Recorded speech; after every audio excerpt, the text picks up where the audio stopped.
జగన్మోహన్ ఈరోజు అసెంబ్లీకి వెళ్ళారు కానీ దేని గురించి డిస్కస్ చేయకుండా అట్లీస్ట్ ఒక 5 minutes కూడా కూర్చోకుండా బైకాట్ చేసుకుని 11 members మళ్ళీ బయటికి రావడం జరిగింది.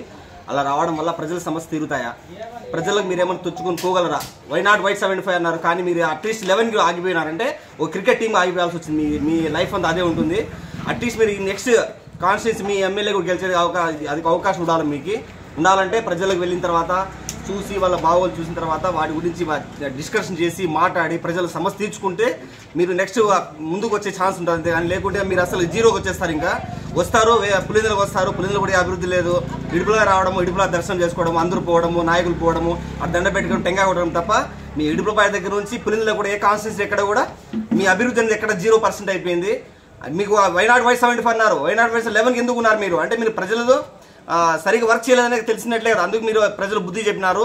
అలా కాకుండా మీకు మళ్ళీ మారాలి, మళ్ళీ మీరు గెలవాలి అనుకుంటే, నెక్స్ట్ భవిష్యత్తు మీకు కావాలనుకుంటే, లైఫ్ మీకు రావాలి వైఎస్ఆర్ పార్టీకి అనుకుంటే మీరు ప్రజలకు వెళ్ళిన తర్వాత ప్రజల సమస్య తీర్చాలి కానీ డేరాలు కట్టుకొని దాముకుని పోతే కుదరదు. జగన్మోహన్ సార్ గారు జాగ్రత్త కానీ ప్రజల్లో వెళ్ళండి, వెళ్ళి సమస్య తీర్చిన తర్వాత మీ సమస్యలు ఏమో వాళ్ళు చెప్తారు. చెప్పిన తర్వాత వాళ్ళను ఫేస్ చేయండి.